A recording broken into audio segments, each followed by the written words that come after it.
यत् प्रकरणे यैः गुणैः युक्तः परमात्मा प्रतिपादितः तत्र प्रकरणे तै एव गुणैः परमात्मा लक्षी कर्तव्य न ही तत्र उपसंहार व्यतिहारौ कर्तव्यौ। कह रहे हैं, आप क्या कह रहे हैं?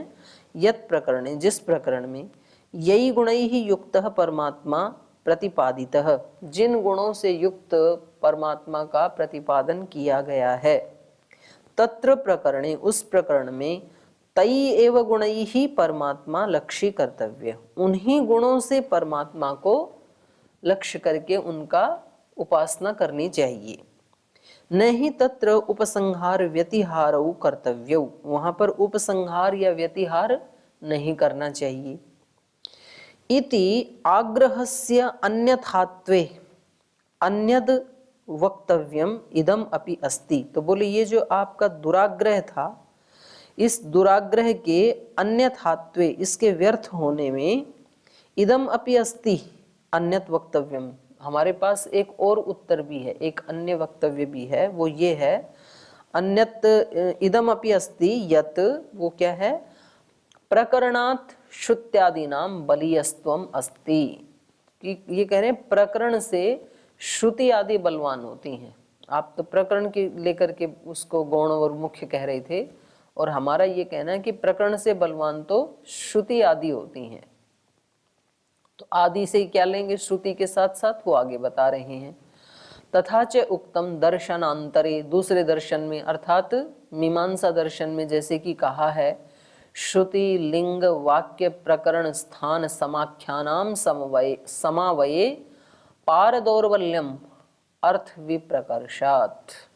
तो ये कह रहे हैं कि ये चारों, ये 6 चीजें हैं। वैसे ये 6 चीजें जब आ जाती हैं, श्रुति लिंग वाक्य प्रकरण स्थान और समाख्या, इन सब का समवाय हो जाए, समावय, तो उसमें पार दौर्बल्यम, पर वाला है वो दुर्बल हो जाता है। जैसे समाख्या जो है वो दुर्बल हो जाएगी किसके सामने? स्थान के सामने। स्थान दुर्बल हो जाएगा प्रकरण के आने पर, प्रकरण दुर्बल हो जाएगा वाक्य के आने पर, वाक्य दुर्बल हो जाएगा लक्षण के होने पर, और लक्षण भी दुर्बल है श्रुति से। तो ये तो श्रुति की बात है, प्रकरण तो चौथे नंबर पे आया है, तो बहुत दुर्बल हो गया ना ये आपका कथन। एकम आयतनादि समान लिंगम आश्रित्य भिन्न भिन्न प्रकरणेषु अपि यान यान परमात्म गुणान श्रुति प्रतिपादयति तत्र तत्र सर्वत्र प्रकरणेषु तेषां गुणानाम उपसंहार व्यतिहारो कर्तव्यौ।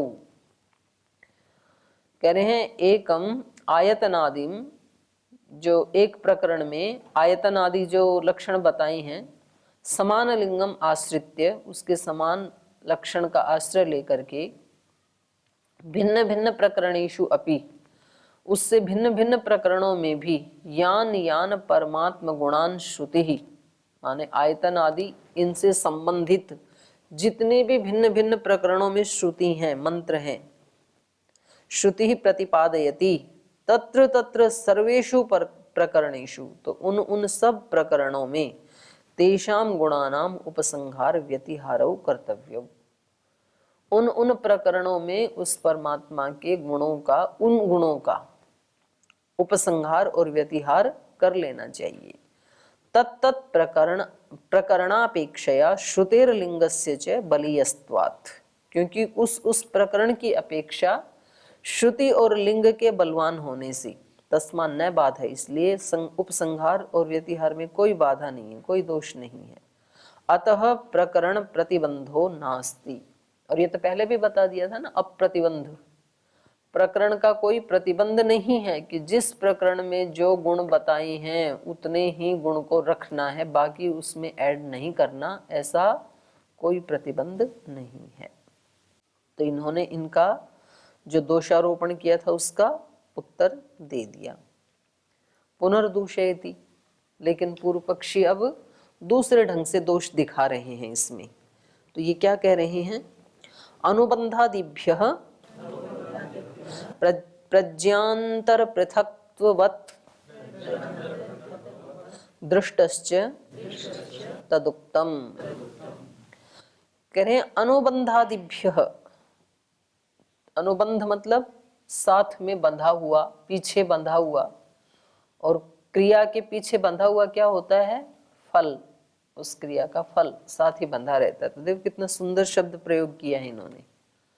जो भी हम कर्म कर रहे हैं उस कर्म के बिल्कुल साथ पीछे उसके बंधा हुआ फल होता है। फल आएगा ही आएगा, कोई भी कर्म कर रहे हैं अच्छा या बुरा।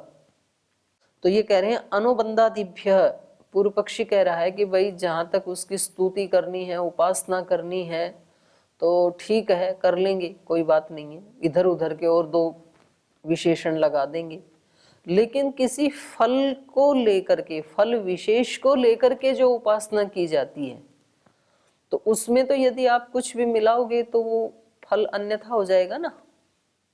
तो इसलिए कहा अनुबंधादिभ्य। आदि से क्या लेंगे? अनुबंध माने तो फल हो गया, और आदि से अनुबंधादि, आदि से ले लिया फल, साधन, उस उपासना का साधन, उसका प्रकार, ये सब आ जाएंगे। तो बोले इन भिन्नताओं से उपासनाएं अलग अलग हैं। प्रज्ञांतर पृथक्त्ववत्, प्रज्ञांतर माने प्रज्ञा बुद्धि को कहते हैं। जैसे कुछ यज्ञ हैं जिनमें बोल करके आहुति आदि दी जाती हैं, अग्नि जलाई जाती है, जैसे हम रोज करते हैं। और कुछ ऐसे हैं जिनमें मन से ही सारे काम किए जाते हैं, मन से अग्नि जलाओ, मन से आहुति दो। तो दोनों का फल अलग अलग है। आप स्थूल बोल करके देते हैं, उसका अलग फल है, और जो मानस क्रिया के रूप में किया जाता है उसका फल अलग है। तो कह रहे हैं जैसे वहां अलग अलग फल हैं, ऐसे ही प्रकरण में जो सीमित ऋचाएं और प्रकार बताए हैं उपासना के, उसका अलग फल है, और उसमें कुछ लाके मिला दोगे उसका अलग फल है। दृष्टश्च तदुक्तम।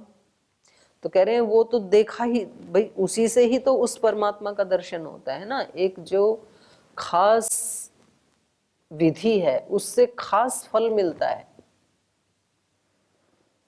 अब मान लो मेरे को तो चाहिए कि वर्षेष्टि, वर्षा चाहिए मुझे, तो उसकी खास ऋचाएं हैं, खास सामग्री है, खास अवधि है, और उसकी जगह आपने लाके पुत्रेष्टि और मिक्सअप कर दी, तो फल में दिक्कत आएगी ना। फिर सामग्री में भी दिक्कत आएगी, प्रकार में भी दिक्कत आएगी। दृष्टश्च तद उत्तम। तो ये हमने पहले भी आपको बताया था ये दोष, लेकिन आप हमारे दोष को सुन नहीं रहे हैं। प्रज्ञांतर पृथक्त्ववत् अनुबंधादिभ्य दृष्टः तत् उक्तम परमात्मनः या ही भिन्न भिन्न प्रकरणगता खलु उपासनाः सन्ति। परमात्मा की भिन्न भिन्न प्रकरणों में जो उपासना कही गई हैं, ताहा प्रज्ञांतर पृथक्त्ववत् भिन्ना भिन्ना मंतव्या। वो जो मानसिक यज्ञ करते हैं उसके समान भिन्न भिन्न माननी चाहिए। अब इसको खोल के बता रहे हैं। संति ही प्रज्ञांतराणि पृथक पृथक। जो मानसिक उपासनाएं होती हैं, पूजा पद्धति होती हैं, वो अलग अलग हैं। तद यथा, जैसे ये उदाहरण दे रहे हैं शतपथ ब्राह्मण का। ते मनसा एव अधीयन्ते मनसा चीयन्ते मनसा एषु ग्रहा अगृह्यन्ते मनसा अस्तुवत मनसा असंशन यत्किंच यज्ञे कर्म क्रियते यत्किंच यज्ञियं कर्म मनसा एव तेषु तन्मनोमयेषु मनश्चित्सु मनोमय क्रियत। तो ये कह रहे हैं ते उन लोगों ने मनसा एव आधीयन्ते, आधान करते हैं ना, अग्न्याधान। तो हम तो स्थूल अग्नि को जला के दिए से फिर आधान करते हैं, और ये उन्होंने क्या किया? मनसा एव आधीयन्ते, मन से ही आधान किया। मनसा चीयन्ते, और समिधाओं का चयन करते हैं फिर, तो वो भी मन से ही किया। मनसा एषु ग्रहाः अगृह्यन्ते, और मन से ही जो ग्रह पात्र हैं, ग्रह पात्र को कहते हैं जिनमें सोमरस रखा जाता है, तो उसमें पहले सोमरस भर के रखते हैं, फिर उससे आहुति देते हैं। तो मनसा एषु ग्रहाः अगृह्यन्ते, मन से ही पात्र बनाए, उनमें सोमरस भर दिया मन से ही। मनसा अस्तुवत, मन से ही स्तुति की फिर। और मनसा असंशन, वो संशन करना भी स्तुति ही होता है, मन से ही स्तुति की। यत्किंच यज्ञे कर्म क्रियते, जो कुछ भी यज्ञ में कर्म किए जाते हैं, यत्किंच यज्ञम कर्म, जो भी यज्ञ के कर्म हैं, मनसा एव, वो सब मन से ही किया उन्होंने। तेषु तन मनोमयेषु, तो वो जो यज्ञ हैं जो मानसिक रूप से किए जाते हैं, मन चित्सु, माने जिनमें मन की प्रधानता है, मनोमयम अक्रियत, तो वो मन से ही किए जाते हैं। और वो मन से इसलिए किए जाते हैं, उनका फल अलग होता है मन से करने का। जैसे हम भी जो लास्ट में आहुति देते हैं प्रजापति के लिए, तो उसमें बोलते नहीं है ना, मौन होके देते हैं, क्योंकि वहां मौन का ही विधान है, और मौन होकर के आहुति देने का फल अलग है और उच्चारण करने का फल अलग है। तो जैसे इसकी सायंकालीन आहुति देते हैं, उसमें भी जो तीसरी आहुति है वो मौन होके दी जाती है। तो ऐसे ये जो बड़े यज्ञ याग हैं, इनमें ऐसे विधान है कि कुछ मंत्र स्थूल वाणी से बोल करके और स्थूल क्रिया की जाती हैं, कुछ मन से ही बोल करके और मन से ही क्रिया की जाती हैं। तो दोनों का अलग अलग फल है। इति इमानि मनसा आधानादीनि प्रज्ञान्तराणि पृथक पृथक सन्ति, तद्वत् भिन्न भिन्न प्रकरणगता उपासना अपि भिन्न भिन्नाः स्यु न एक रूपाः। तो कह रहे हैं जिस प्रकार से ये मन से आधान आदि जो किया जा रहा है, प्रज्ञान्तराणि जो मानस क्रियाएं पृथक पृथक संति अलग अलग हैं, तद्वत उसी तरह से भिन्न भिन्न प्रकरणगता उपासना अपि अलग अलग प्रकरणों में स्थित जो उपासनाएं हैं वो भी भिन्न भिन्नाः स्यु, वो भी भिन्न भिन्न होनी चाहिए। न एक रूपाः, एक रूप नहीं हो सकता है उनका, इसीलिए तो अलग अलग पढ़ी हैं वो। अनुबंधादिभ्यो हेतुभ्यः, किसके कारण से? फल आदि हेतु के कारण, माने सबका अलग अलग फल है। अनुबंध माने फल, तो फल आदि जो हेतु हैं, आदि कहने से फिर वो ले लिए जाएंगे, साधन अलग हैं, प्रकार अलग हैं, फल अलग हैं, तो इसलिए तो अलग अलग रखा है उनको। तो उन यज्ञों की तरह से ये भी अलग अलग हैं। उसी को खोल रहे हैं, अनुबंधः फलम। अनुबंध का मतलब क्या है? फल। और ये फल के लिए बहुत सुंदर शब्द मुझे बहुत अच्छा लगा। अनुबंध, साथ में बंधा हुआ, कोई भी कर्म कर लो बंधा हुआ है, साथ में आने ही वाला है वो हमारे पास। हाँ, ये मैंने यही देखा सबसे पहले, तो ये बहुत अच्छा लगा। अनुबंधः फलम आदि शब्देन साधन प्रकारौ अपि गृह्येते। और ये अनुबंध आदि कहा है ना, तो आदि शब्द से उपासना के साधन और उसके प्रकार, इनका भी ग्रहण कर लिया गया है। तो फल के हेतु से, साधन के हेतु से, प्रकार के हेतु से वो उपासनाएं अलग अलग प्रकरण में अलग अलग हैं। यथा ही यज्ञीय कर्मणि प्रज्ञान्तराणि प्रयुज्यन्ते तथा परमात्मनि बहुविध उपासना प्रयुज्यन्ते। तो कह रहे हैं जैसे कर्म कांड में जो मानसिक उपासनाएं हैं या मानसिक कर्म आदि हैं, उनका जैसे वर्णन किया है, ऐसे ही परमात्मा की बहुत सारी उपासनाएं हैं जो प्रयुक्त होती हैं। ताभि स परमात्मा दृष्टो भवति, उन उपासनाओं से ही वो परमात्मा देखा जाता है, साक्षात्कार होता है उसका। तद एतत् उक्तम भवति, और ये हम आपको पहले भी कह चुके हैं, 45 नंबर सूत्र में भी हम कह आए थे। पूर्व विकल्प प्रकरणात् स्यात् क्रियामानस्वत्, पहला जो पहले से ही जो उस प्रकरण में विद्यमान ऋचाएं हैं वो ही प्रमुख होती हैं मानस क्रिया के समान, ये हम कही आए हैं आपको पहले। तो क्रिया मानसवत से ये जो लिया ना इन्होंने भाष्य, ये अर्थ भी हो सकता है। वहां हमने क्या किया था? मन की क्रियाओं के समान। मन की क्रिया मतलब संकल्प आदि, या हमारे मन में बहुत सारे ज्ञान हैं वो क्रमशः आते हैं, वहां तो ये अर्थ लिया था। और यहाँ क्रिया मानसवत का अर्थ क्या हो गया? मन मन में जो यज्ञ की क्रियाएं की जाती हैं मौन होकर के, तो ऐसे। इति पूर्व पक्ष सूत्रे, तो ये हमने 45 नंबर सूत्र में पूर्व पक्षी की तरफ से ये दोष दे दिया था, तो ये दोबारा दोष इन्होंने लगा दिया। तो अब इसका व्यतिरेकेण उत्तरयति, अन्वय और व्यतिरेक दो से व्याप्ति को सिद्ध किया जाता है ना, तो अब इसको व्यतिरेक से इसका उत्तर दे रहे हैं। न सामान्यादपि उपलब्धेः मृत्युवत् न ही लोकापत्ति ही। ये कह रहे हैं न, ये जो आप दोष दे रहे हैं ये दोष नहीं आएगा, क्योंकि सामान्यादपि उपलब्धेः मृत्युवत्, कह रहे हैं जो ये तो हो गई अलग अलग ऋचाएं, इस प्रकरण के अलग गुण, अलग उपासना की पद्धति, उस प्रकरण के अलग परमात्मा के गुण, अलग उसकी उपासना की प्रकार पद्धति। और बोले ये तो सामान्य में भी हो जाता है भेद, भिन्न भिन्न में तो भेद है ही है, ये तो मान लिया हमने, लेकिन भेद तो सामान्य में भी होता है, एक समान पद्धति उसमें भी भेद होता है। न सामान्याद अपि उपलब्धे, कैसे? मृत्युवत, मृत्यु के समान। मृत्यु के समान कैसे हो, हम भाष्य में पढ़ेंगे। न ही लोकापत्ति ही, माने लोक में उसी के समान आपत्ति नहीं होती है। कभी कभी भी लोक में दो चीजें एक जैसी मिलती ही नहीं है।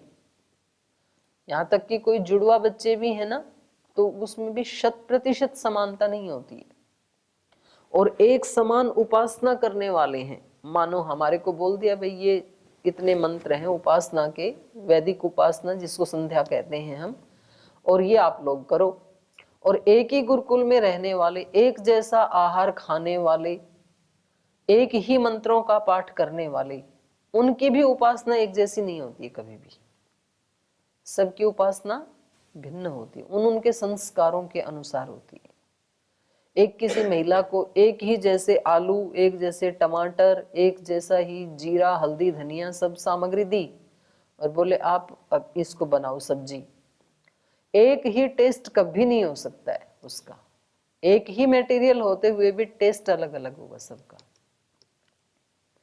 तो कभी भी एक समान जो पद्धति है उसमें भी परिणाम एक जैसा नहीं आता है कभी भी।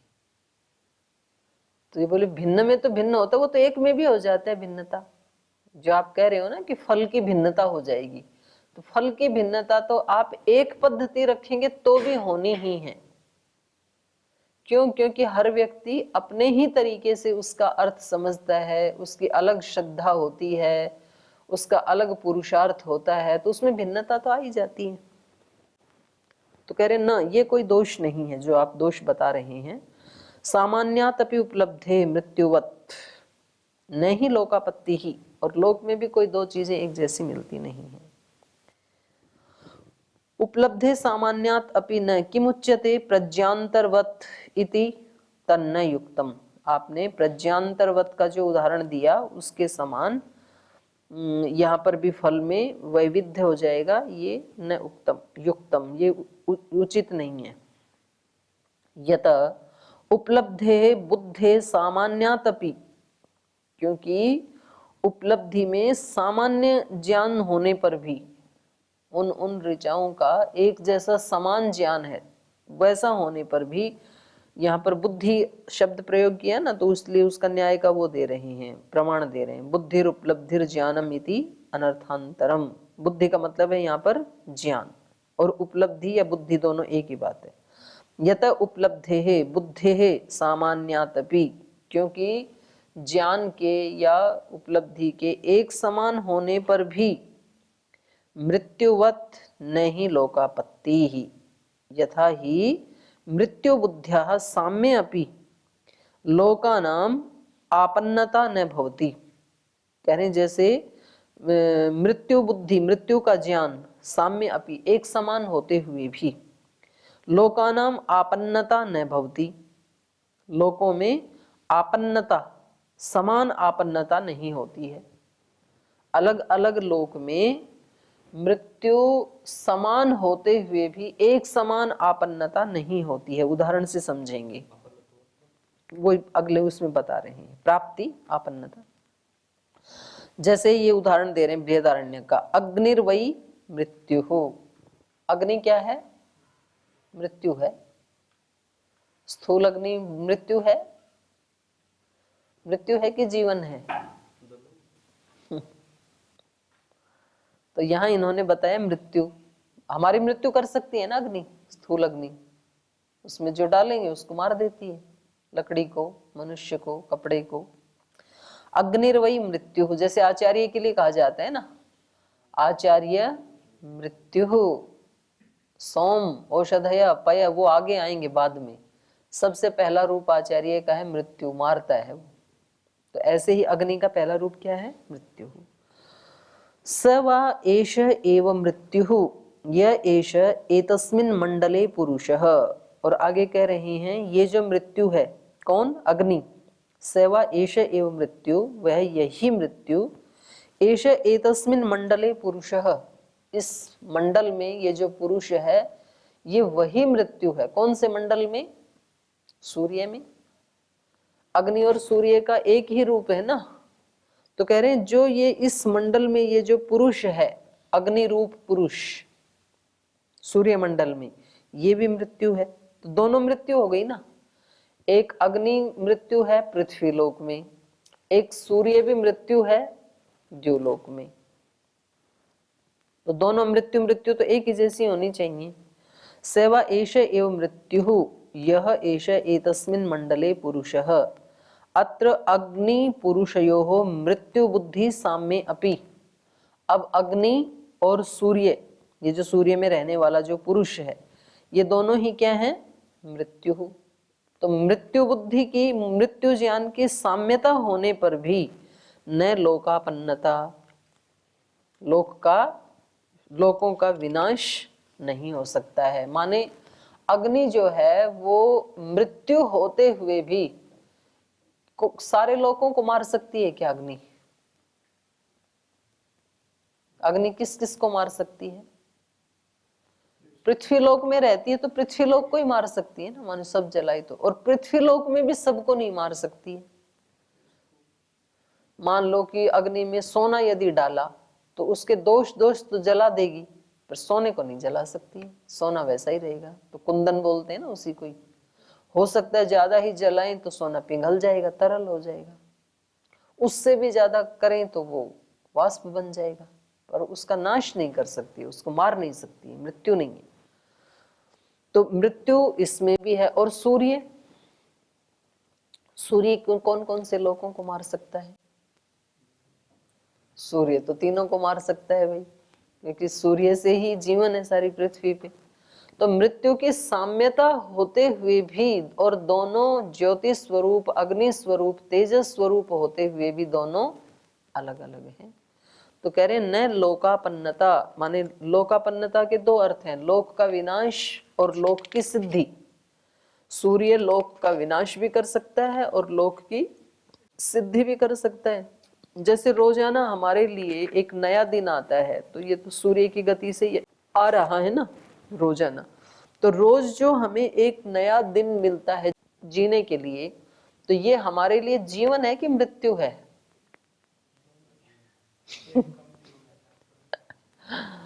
तो ये तो हमें मतलब स्थूल रूप से देखते लगता है जीवन जी, रोज नया जीवन में आगे बढ़ रहे हैं ऐसे कहते हैं ना। लेकिन दूसरी दृष्टि से देखें तो मृत्यु की तरफ आगे बढ़ रहे हैं। जिस दिन पैदा हुए तो उस दिन हमारे पास जीने के लिए थे 85 साल, तो रोजाना एक एक घट रहा है। तो ये टाइम तो हमें मृत्यु की तरफ लेके जा रहा है। तो जी कहाँ रहे हैं? मर रहे हैं। आज 30 वर्ष का मृत्यु हो चुकी, आज 40 वर्ष की मृत्यु हो चुकी, 50 की मृत्यु हो चुकी, बचे हैं इतने। तो इतने तो मर चुके हम 20, 30, 40, 50 साल, तो इतने और मर जाएंगे अगले 20, 30 साल में। तो दोनों ही हो सकते हैं। तो सूर्य हमें जीवन दे भी रहा है, ले भी रहा है। तो लोकापन्नता का इन्होंने दोनों अर्थ किए हैं। वही देखिए, लोक विनाशो यद्वा न लोक सिद्धि ही समाना भवती। तो इन दोनों के कारण लोक विनाश या लोक सिद्धि समान नहीं होती है। अग्नि भी हमें जीवन देती है। अग्नि मतलब स्थूल अग्नि, उसमें हम आहार आदि पकाते हैं, और अंदर की जो हमारी जठराग्नि आदि, तो ये हमें जीवन भी देती है और मृत्यु भी यही देती है, दोनों देती है ना। ऐसे ही सूर्य भी हमें जीवन भी देता है, मृत्यु भी देता है। लेकिन दोनों के जीवन और मृत्यु समान नहीं है। मृत्यु रूप होते हुए भी दोनों में समानता नहीं है। लोक विनाशो यद्वा लोक सिद्धि समाना न भवति। तस्माद् उपसंहार व्यतिहारयोः प्रज्ञान्तरत्वं बाधकम यद्वा प्रज्ञा साम्यम साधकम इति न मंतव्यम। तो इसलिए कह रहे हैं उपसंहार और व्यतिहार के विषय में प्रज्ञातरंतम बाधकम, आपने प्रज्ञातरंत का उदाहरण देकर के तो बाधक बताया, प्रज्ञांतरवत ऐसे बोला ना इन्होंने। यद्वा प्रज्ञा साम्यम, या फिर आप कहीं प्रज्ञा साम्य दिखा करके उसको साधक बताएं तो वो भी नहीं है। तो प्रज्ञा तरंतम बाधकम यद्वा प्रज्ञा साम्यम साधकम इति न मंतव्यम, किंतु विषय लिंग श्रुति नाम साम्यम साधकम इत्येव मंतव्यम। बल्कि विषय की दृष्टि से, लिंग की दृष्टि से, लक्षण की दृष्टि से, श्रुति की दृष्टि से उनमें साम्यता है, तो इसलिए साधक ही मानना चाहिए, बाधक नहीं मानना चाहिए। उपसंहार और व्यतिहार कर रहे हैं तो एक तो दोनों का विषय एक ही है, उपासना विषय है, लक्षण भी एक ही है, परमात्मा का ही लक्षण है, और दोनों ही श्रुति भी हैं, तो इसलिए दोनों में क्या है, साम्य है। विषय लिंग श्रुति नाम साम्यम साधकम इत्येव मंतव्यम।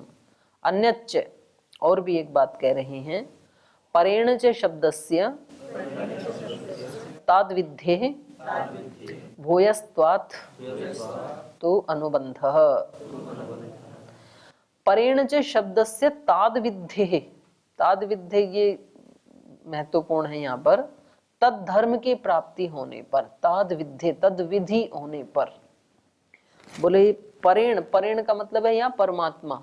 बोले ये प्रकरण ऋचा इन सब का कोई ज्यादा महत्व नहीं है, महत्व किसका है, परेण ताद विद्ये, परमात्मा के साथ तद धर्म प्राप्ति होने पर, परमात्मा के साथ कनेक्शन जुड़ना चाहिए, तद विधि होना चाहिए परमात्मा के साथ। किसका, शब्दस्य, जो शब्द प्रमाण है, जो वहां उसके गुण आदि बताए हैं परमात्मा के प्रकरण में या ऋचाओं में, उस शब्द प्रमाण का परेण ताद विद्धे भूयः। तो कहा भूयस्त्वात् तु अनुबंधः, अधिकता से ही ये ज्ञात होता है कि फल साधन आदि ये अलग अलग नहीं है, ये सब एक ही हैं। इन सब की सार्थकता है परमात्मा के साथ तद विधि होने से, प्राप्ति होने पर। भिन्न भिन्न प्रकरणगता नाम परमात्मा उपासना नाम अनुबंध फलम प्रयोजनम तो भिन्नम भिन्नम किंतु एकमेव, भिन्न भिन्न होते हुए भी एक ही है। एक कैसे है, सबके माध्यम से परमात्मा की प्राप्ति हो रही है, तो इसलिए प्रयोजन तो एक ही हुआ ना। और वो प्रयोजन क्या है, एकमेव तच्च परेण ताद विद्धे, परेण माने परेण आत्मना परमात्मा, जो पर आत्मा है, हमारी आत्मा से जो दूसरा आत्मा है वो है परमात्मा। परमात्मना सह ताद विद्धे, ताद विधत्वे, परमात्मा के साथ उस प्रकार का होना, ताद विधत्वे को खोला, तत्सादृश्य, उसके समान होना, उसी को ही कहा ताद धर्मे, ताद धर्मे को ही कहा तद धर्म प्राप्त अस्ति, उसके धर्म को प्राप्त कर लेना। ये पहले भी आई थी ना बात।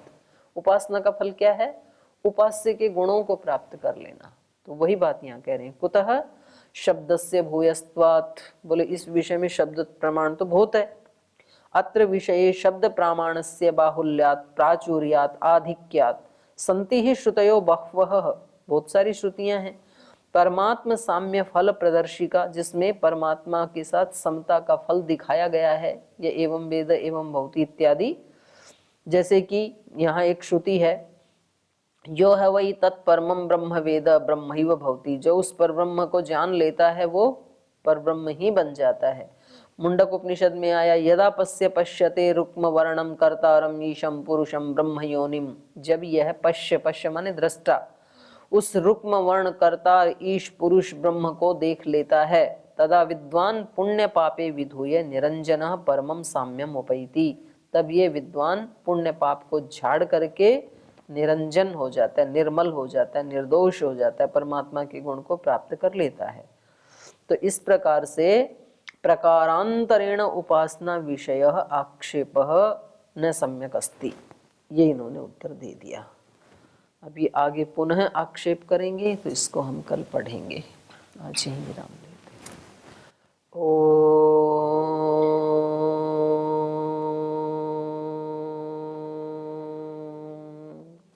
शांति शांति शांति। श्री गुरुभ्यो नमः।